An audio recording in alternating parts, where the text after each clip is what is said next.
Good afternoon, everyone. Thank you, Mr. Kosh, for giving me a chance to speak here.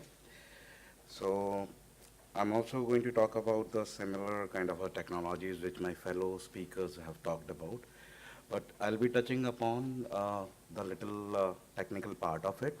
I come from a company called as STMicroelectronics, which is a silver partner of this forum, and I take care of the consumer electronics, IoT, and cloud part of our company. So let me start with it. The current situation of the water system here, there are a few points which we all have already discussed. Uh, the local water distribution is underground right now, and the problems are detected very late because of various reasons. And it is difficult to locate the source of impurities. So with this small research which we did in our company, which we are going to show here,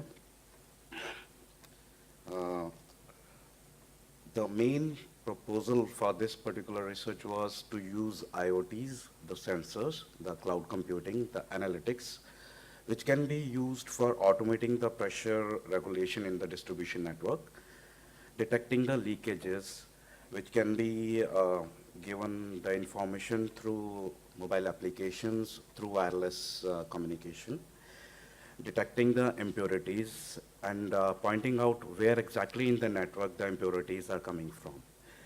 Establishing such a kind of a distribution network and then making a network in such a way that the information is passed to the right points like water authorities, RWAs, to give alert when to stop using the water, when to stop the walls. All these things are covered in this research. This is a kind of architectural diagram wherein there are 5 parts to the system. I'm going to use my mouse here.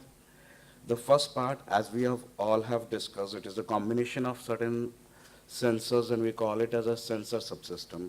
This would be a small device which would be having multiple sensor subsystems, multiple sensors, based on the strategic locations of these sensors where they would be put in the pipes. So these sensors which we have used till now in our research as pH sensor, temperature sensor, pressure sensor, and hydrophone sensors, turbidity sensors, conductivity, and dissolved oxygen sensors. Basically, this information from all these sensors is being captured at real time, and it is being transmitted to cloud using low power WAN. There were many LP WANs which were available for us, like LoRa, like NB-IoT, Sigfox and all. We chose LoRa for its unlicensed spectrum and its high link budget. When I'm saying link budget, it means when it is sending the data and there are certain buildings in between, it can still be able to transmit the data at low power because of its lower bandwidth.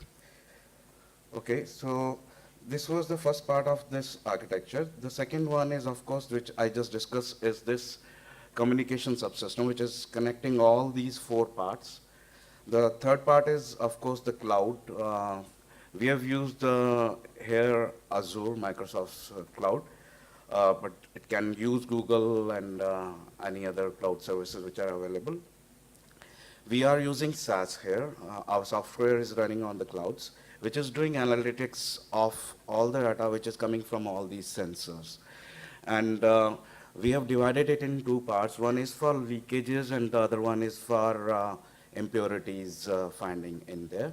We are coming up with the pattern, and this pattern can be used to analyze the consumption rate to understand the faults or anomalies in the data which is coming, so that we can clearly distinguish between whether leakage is really happening or there is more consumption of the water is there in the data, in that area.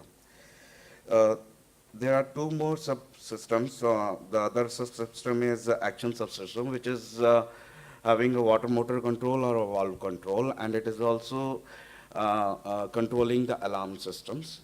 The information subsystem is basically we are providing web interfaces to the cloud mobile application interfaces, and SMS facilities also. Okay, so moving further, this is the diagram of the sensor module, wherein there will be a microcontroller having a certain combination of sensors and one LoRa network server.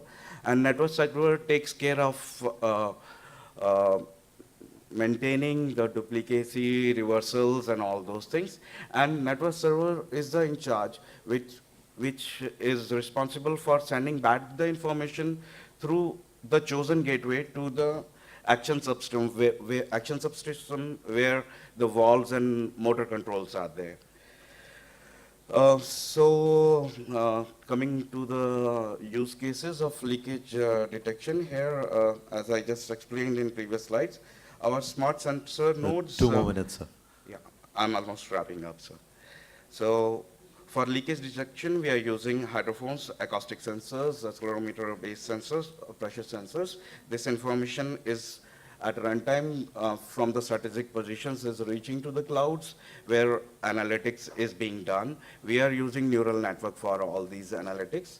And this information is going to the critical information subsystem, which is actually the local water bodies, as well as the RWAs in this particular case.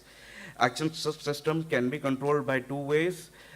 One is automated by the clouds directly taking the decisions, or it can be given the control to the local water authorities, and then they in turn take the decisions.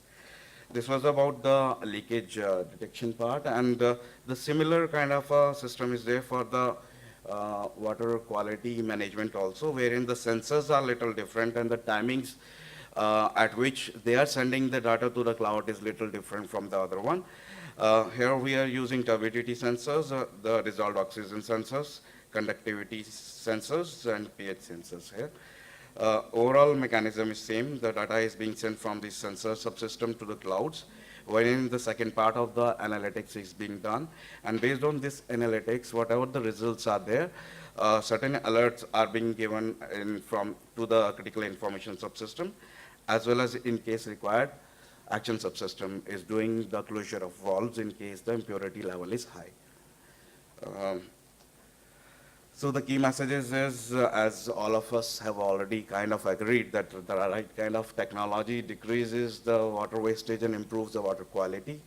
There's a lot of scope wherein IoT and cloud can be used in this water distribution management.